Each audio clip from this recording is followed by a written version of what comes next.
کہ مجبوری میں کام نہ آئے کچھ جانے گھوم رہے ہیں آگے بیٹھ جائیں حضرت کی تقریر بہت خوبصورت خطاب سنیں گے آپ حضرات اور اس کے بعد متصلاً نیاز کوثر صاحب کو بھی سنیں گے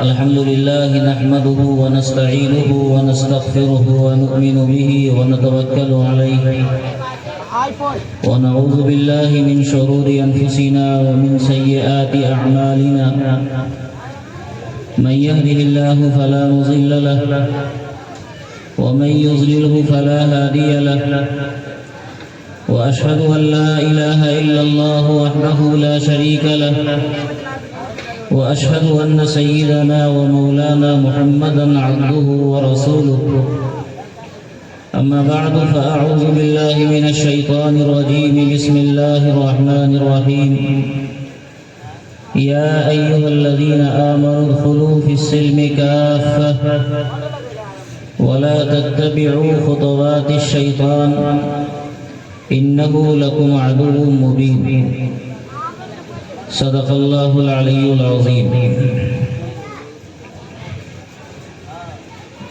آج کی اس باوقار تقریب میں آپ حضرات کی شرکت یقیناً اس پوری آبادی کے لیے ایک نیک فعل ہے۔ مہینات پور کا علاقہ ہم مدھوبنی والوں کے لیے انتہائی معروف اور جانا پہچانا علاقہ ہے اور ایک زمانے سے ایسا ہے۔ جس شخصیت کی یاد میں آج کا یہ پروگرام منعقد کیا گیا، عارف باللہ حضرت مولانا ادریس صاحب قاسمی نور اللہ مرقدہ، ایک عظیم شخصیت تھے اور آپ حضرات نے شاید ان سے بہت زیادہ فائدہ حاصل کیا ہو یا نہ کیا ہو، لیکن پورا بھگوارہ اور اس کے ذریعے پورا ضلع ان کے فیض سے آج بھی مستفید ہو رہا ہے۔ اور اسی زمانے سے ہم لوگوں کی نگاہ میں مہینات پور ایک عظیم بستی کی شکل میں ذہن و دماغ میں موجود ہے۔ ان کے جانے کے بعد یہ رشتہ کمزور نہیں ہوا، بلکہ ان کے جانشینوں کے ذریعے ہمارے فلاح المسلمین سے آج بھی یہ رشتہ اسی طرح مضبوط ہے اور ویسا ہی رابطہ ہے جیسا رابطہ اس سے پہلے تھا۔ فلاح المسلمین کے کئی طلبہ الحمدللہ یہاں کے پڑھے ہوئے ہیں، جن کے ذریعے مستقل رابطہ ہوتا ہے۔ جب بھی فلاح المسلمین کا ادارہ آواز دیتا ہے تو یہ حضرات ان آواز پر لبیک کہہ کے وہاں پہنچتے ہیں، جن میں نمایاں نام حضرت مولانا ادریس صاحب رحمۃ اللہ علیہ کے صاحبزادگان، ان کے بیٹے حافظ عبدالخالق صاحب، حافظ عبدالحق صاحب اور حافظ شفیق اللہ صاحب، حافظ احمد صاحب۔ یہ ایک ناموں کی بڑی لمبی فہرست ہے، ظاہر ہے میں سب ناموں کو لے کر وقت کو دراز نہیں کر سکتا، ایک بڑی طویل تاریخ ہے اور اسی نسبت سے آج کا یہ پروگرام بھی منعقد ہوا۔ محترم حافظ عبدالحق صاحب نے اس حقیر سے رابطہ کیا کہ آپ حضرات کو یہاں آئے ہوئے ایک عرصہ گزرا ہے، تو ہم چاہتے ہیں کہ ابا کی یاد میں ایک مجلس سجائی جائے اور آپ حضرات کو بلایا جائے۔ فلاح المسلمین کا جس طرح مہینات پور سے گہرا رابطہ ہے، تو فلاح المسلمین کے اساتذہ، وہاں کے اکابر ہمارے گھر تشریف لائیں اور اس دیار میں یہاں کے رہنے والوں کو اپنی دینی رہنمائی سے سیراب کریں۔ ان کی یہ پیشکش ہوئی اور اس پیشکش کے نتیجے میں اللہ رب العزت کا فضل اور کرم ہے کہ اتنی عظیم مجلس سج گئی اور آپ کا یہاں اس طرح سکون کے ساتھ بیٹھنا اور انتہائی سنجیدگی کے ساتھ سننا یقیناً بڑا اچھا پیغام دے رہا ہے اور یہ حوصلہ بخش رہا ہے کہ اس طرح کا پروگرام مختلف وقفوں سے ہمیشہ کیا جاتا رہے تاکہ آپ کا یہ علاقہ اکابرین کی آمد سے فیضیاب ہوتا رہے اور اس طرح آپ کا رابطہ آپ کے ضلع کے علماء سے اور وہاں کے ذمہ داران سے مضبوط در ہوتا رہے۔ قائم رہ شجر سے امید بہار رکھ، جب آدمی درخت سے جڑا ہوا ہوتا ہے تو بہار کی امید ہوتی ہے۔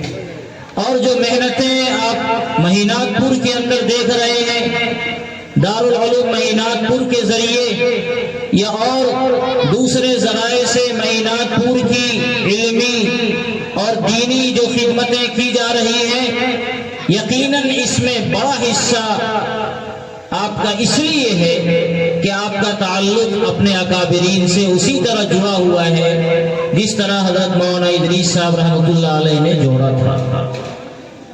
اس وجہ سے ہم آپ کو یقیناً مبارکباد کے مستحق سمجھتے ہیں اور آپ کو مبارکباد بھی دیتے ہیں۔ اللہ تعالیٰ اس جذبے کو برقرار رکھے، آپ کا بیٹھنا اللہ تعالیٰ قبول فرمائے اور یہ حوصلہ بخشے کہ آپ ہمیشہ مختلف موقعوں سے اور مختلف وقفوں سے اس طرح کا پروگرام کر کے پوری اجتماعیت کے ساتھ آپ بیٹھیں تاکہ آپ کے سامنے دین کی کچھ باتیں اسی طرح بیان کی جاتی رہیں۔ میں نے قرآن کریم کی ایک آیت تلاوت کی ہے، اس میں اللہ رب العزت نے جو پیغام سنایا ہے اس پیغام کو اختصار کے ساتھ آپ کے سامنے بیان کرنا ہے۔ اصل بیان تو آپ کے سامنے ہمارے اکابرین کا، ہمارے اساتذہ کا ہونا ہے جن کے ناموں کا بار بار آپ کے سامنے اعلان ہوا ہے۔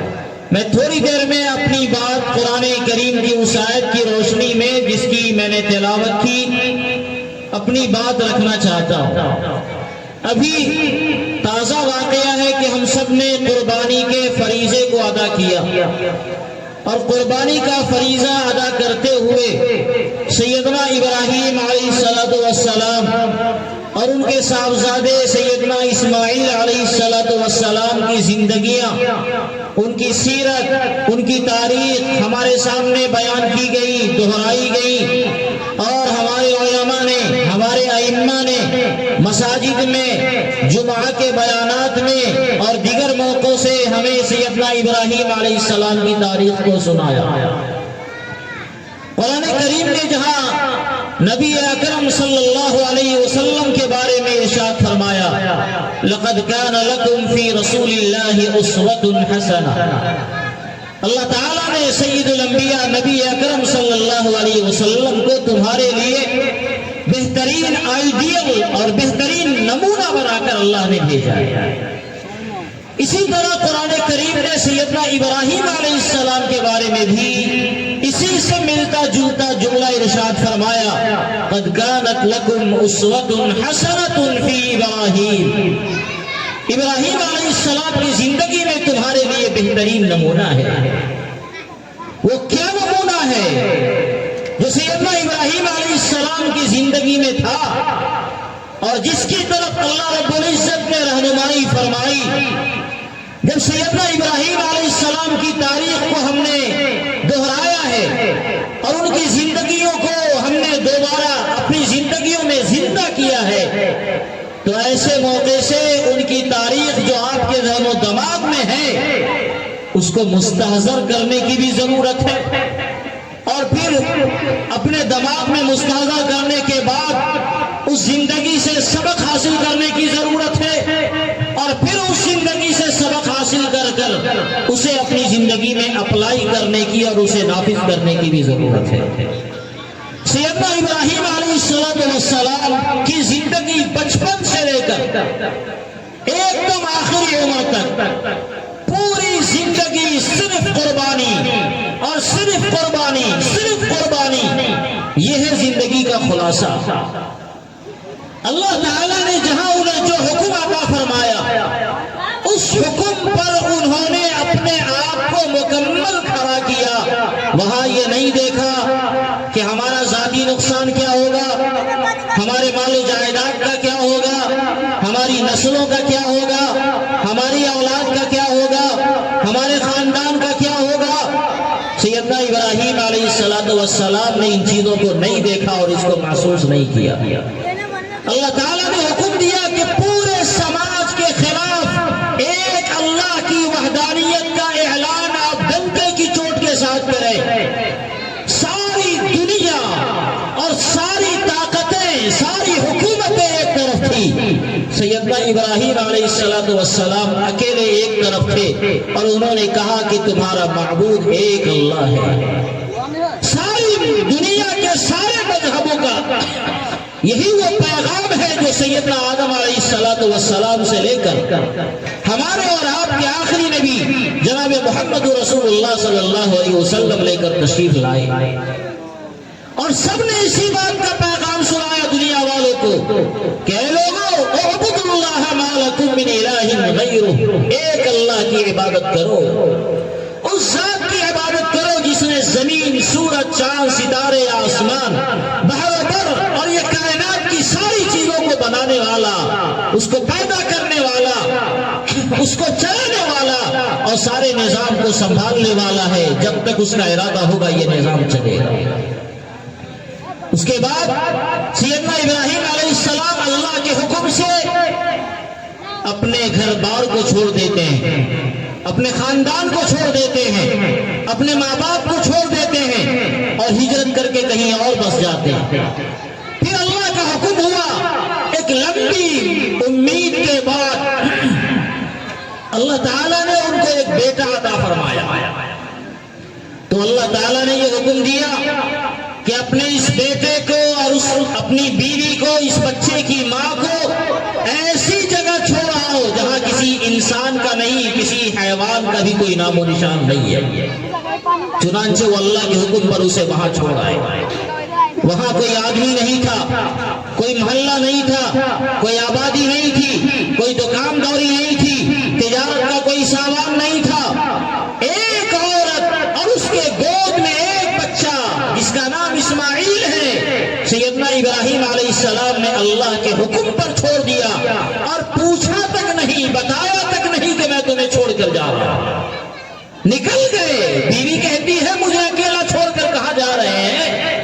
ارے میرا نہیں تو کم سے کم اس بچے کا تو خیال کرو جو بچہ ابھی دودھ پی رہا ہے، جس کو باپ کے سہارے کی ضرورت ہے، آپ کہاں جا رہے ہیں چھوڑ کر؟ لیکن اس کے باوجود بھی نہیں بتایا کہ میں تمہیں چھوڑ کر کہاں جا رہا ہوں۔ اللہ کا حکم تھا۔ جب بیوی نے پوچھا میرے خدا کا یہی حکم ہے تو بتایا ہاں خدا کا حکم ایسا ہی ہے۔ تو اللہ کی بندی کہتی ہے کہ جب آپ کے خدا کا حکم یہی ہے تو اللہ ہمیں ضائع نہیں کرے گا۔ ایسی جگہ جہاں ایک فرد اور اس کے گود میں ایک بچے کے علاوہ کوئی نہیں ہے، نہ پانی کا نام و نشان، نہ کھانے پینے کا نام و نشان، نہ کوئی آدمی، نہ کوئی جانور، نہ کوئی چرند پرند، بالکل پتھریلی زمین اور پتھروں کا علاقہ اور آسمان سے لو برساتی ہوئی گرمی اور زمین پر انتہائی تپتی ہوئی پتھریلی زمین، ایسی زمین پر اللہ کی ایک بندی اپنے گود میں ایک بچے کو لے کر کہتی ہے کہ اگر آپ نے اللہ کے حکم سے چھوڑا ہے تو اللہ ہمیں ضائع نہیں کرے گا۔ اور ایسا ہی ہوا، وہ بچہ ضائع نہیں ہوا، بہت عظیم بنا وہ بچہ۔ پھر ایک وقت آتا ہے کہ یہ بچہ تھوڑا اور بڑا ہوتا ہے، اب اس قابل ہوتا ہے کہ 100 سال کی عمر کے باپ کا ہاتھ بٹھانے والا یہ بچہ بن جائے۔ یہ بچہ اس قابل ہو گیا کہ اپنے باپ کے کام کاج میں ہاتھ بٹھائے۔ باپ کی عمر 100 سال کے آس پاس ہو چکی ہے، اس سے زیادہ ہو چکی ہے، اور یہ بچہ بھی ننھا سا ہے، 9-10 سال کا بھی نہیں شاید ہو۔ تو اللہ تعالیٰ کا ایک عجیب حکم آتا ہے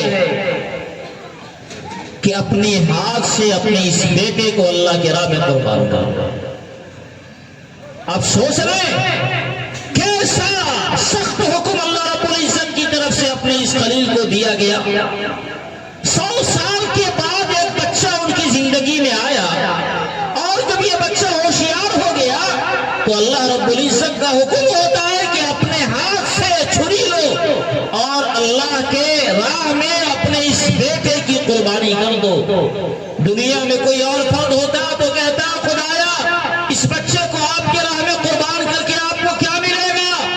خدایا میری زندگی برباد ہو جائے گی، میں بوڑھا ہوں، میرا کوئی سہارا نہیں ہے، کون میرا سہارا ہوگا اس کے بعد؟ لیکن سیدنا ابراہیم علیہ السلام نے یہ سب نہیں سوچا، بلکہ انہوں نے اپنے بیٹے سے کہا فانظر ماذا ترى، تمہارا کیا خیال ہے؟ اللہ کا یہ حکم آیا ہے. تو وہ بیٹا بھی سعادت مند تھا، اس نے کہا کہ جو آپ کو حکم ملا ہے اسے آپ کر گزرے. باپ اور بیٹا لے کر چلتے ہیں مینا کے میدان میں، آنکھوں میں پٹی باندھی جاتی ہے، بیٹے کو لٹایا جاتا ہے، ہاتھ میں چھری لی جاتی ہے اور بیٹے کی گردن پر چھری چلائی جاتی ہے. اللہ تعالیٰ کو اسماعیل کو ذبح کرانا نہیں مقصود تھا. اللہ کو یہ مقصود تھا کہ اللہ کے حکم کے آگے آدمی کتنی قربانی دے سکتا ہے. اگر اللہ نے مال مانگا تو مال کی قربانی دو، اللہ نے جان مانگا ہے تو جان کی قربانی دو. سیدنا ابراہیم علیہ السلام نے بھی اور ان کے صاحبزادے نے بھی دکھلا دیا کہ اے اللہ آپ کا جو حکم ہوگا ہم اپنا نقصان نہیں دیکھیں گے، یہ دیکھیں گے کہ آپ کا حکم پورا ہو رہا ہے کہ نہیں ہو رہا ہے. چنانچہ قربانی دی، چھری نہیں چلی. اللہ نے فرمایا قد صدقت الرؤیا انا كذلك نجزي المحسنين، آپ نے ہمارے حکم کی تعمیل کر دی، جو خواب آپ نے دیکھا تھا اسے سچ کر دکھلایا، اب مزید اس کو ذبح کرنے کی ضرورت نہیں ہے.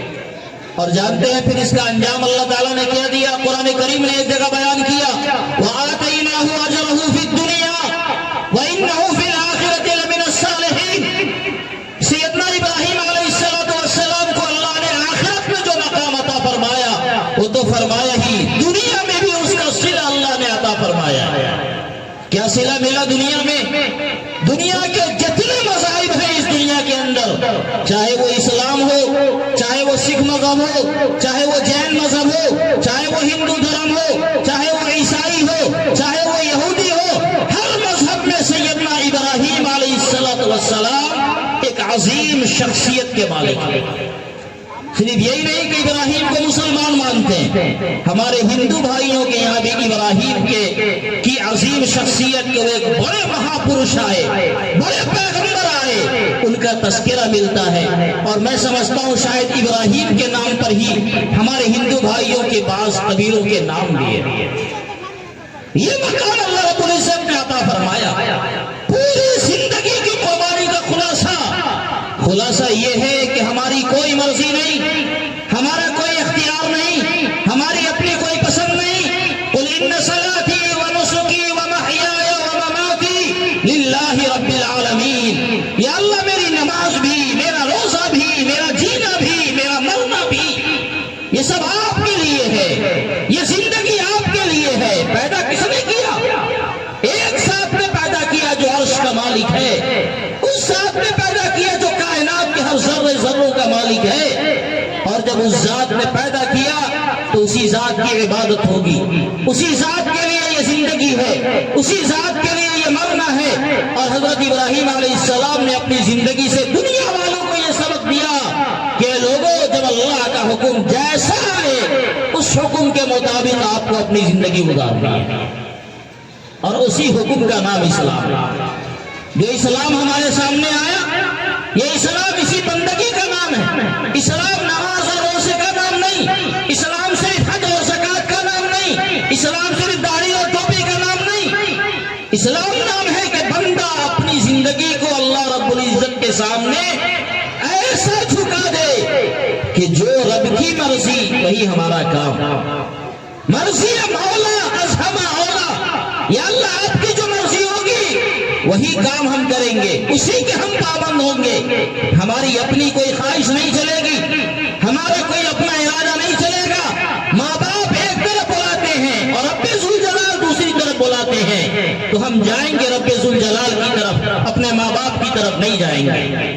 ساری دنیا ایک طرف دعوت دیتی ہے اور ہمارا خدا ہمیں دوسرے راستے کی تلقین کرتا ہے. تو ایک بندہ ذمہ داری ہے کہ وہ بندہ اس راستے پر چلے جو راستہ اللہ رب العزت نے بتایا ہے.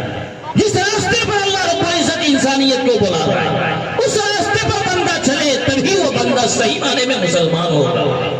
اور اگر اس اسلام کا خلاصہ ہم کریں، اکابرین نے اسلام کا خلاصہ کیا ہے تو اس کو 5 شعبوں میں بانٹا ہے. اختصار کے ساتھ آپ اسے سن لیں، میری بات ختم. اسلام کے 5 شعبے ہیں. ان 5 شعبوں میں اپنی زندگی کا جائزہ ہر فرد کو لینے کی ضرورت ہے کہ ہماری زندگیاں ان 5 شعبوں کے مطابق گزر رہی ہے کہ نہیں گزر رہی ہے. سب سے پہلا شعبہ اور اس کا سب سے پہلا دروازہ کہیں اسلام کا عقیدہ ہے. ہمارے عقیدے صحیح ہونے چاہیے. اسلام بعض چیزوں کو ماننے کی تلقین کرتا ہے. کیا عقیدہ ہونا چاہیے؟ ایمان مفصل میں ہم لوگ پڑھتے ہیں، بچوں کو پڑھاتے ہیں، آمنت باللہ وملائکتہ وکتبہ ورسلہ والیوم الآخر والقدر خیرہ وشرہ من اللہ تعالی والبعث بعد الموت. یہ وہ عقیدہ ہے جو مدرسے میں پڑھنے والے ایک ایک بچے کو یاد ہے. اس عقیدے کو سمجھنے کی ضرورت ہے. میں ایمان لایا اللہ پر، اللہ تعالیٰ ایک ہے، اللہ ہی خالق ہے، اللہ ہی مالک ہے، اللہ ہی پیدا کرنے والا ہے، اللہ ہی موت دینے والا ہے، اللہ ہی شفا دینے والا ہے، اللہ ہی بیماری دینے والا ہے، اللہ ہی زندگی بخشنے والا ہے. زمین اور آسمان کے نظام کو اللہ ہی چلاتا ہے. سورج اور چاند کو اللہ ہی نکالتا ہے اور اللہ ہی ڈباتا ہے. اور اللہ اسی زندگی کو جلا رہا ہے اور جب چاہے گا تو اس زندگی کو اللہ فنا کرائے گا. اس کی تمام ذات و صفات کے ساتھ اللہ تعالیٰ پر ایمان لانا جو شریعت نے ہمیں تلقین کیا.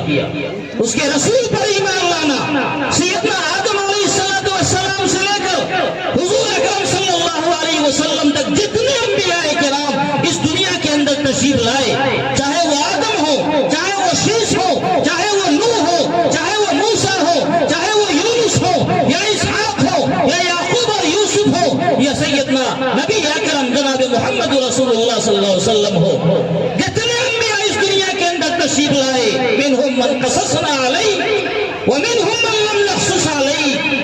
جن کے واقعات اور حالات اسلام نے ہمیں بتائے یا جن کے نہیں بتائے، وہ سب اللہ کی طرف سے بھیجے ہوئے نبی ہیں، رسول ہیں، برحق ہیں، اور سب پر ہمارا ایمان. اللہ کی کتابوں پر ایمان، اللہ نے جو کتابیں آسمان سے اتاری اس پر ہمارا ایمان، اللہ کے فرشتوں پر ہمارا ایمان، بعث بعد الموت، مرنے کے بعد دوبارہ زندہ ہونے پر ہمارا ایمان، تقدیر پر ہمارا ایمان کہ اس پوری دنیا میں جو ہوتا ہے وہ رب کرتا ہے، رب کی مرضی سے ہوتا ہے. اس کی مرضی ہوگی تو درخت کا پتا ہلے گا، اس کی مرضی نہیں ہوگی تو نہیں ہلے گا. ہمیں چوٹ لگ گئی، دنیا کہتی ہے کہ تم نے ایسا کیا اس لیے چوٹ لگ گئی. مومن کہتا ہے رب کی مرضی تھی اس لیے ہمیں تکلیف پہنچی، رب کی مرضی تھی اس لیے ہمیں چوٹ لگ گئی. اور جب ایمان والا اللہ کی مرضی پر اپنے آپ کو حوالے کر دیتا ہے تو اسے تکلیف نہیں ہوتی. ایک آدمی کا انتقال ہو گیا، دنیا روتی ہے، ہائے میرا بیٹا چلا گیا، ہائے میرا بیٹا چلا گیا، میرا شوہر چلا گیا، میرا فلاں چلا گیا، میرا کیا ہوگا؟ ایمان والے کو اللہ نے سکھایا کہ یہ کہو اس کی موت آئی ہے تو اللہ تعالیٰ کے فیصلے سے آئی ہے. جب یہ تھا تو تمہاری زندگی گزر رہی تھی، اس کے چلے جانے کے بعد بھی تمہاری زندگی کا مالک وہی عرش عظیم کا مالک ہے. اس کے بعد تمہارا کچھ نہیں ہوگا، تمہارا مالک اللہ ہے.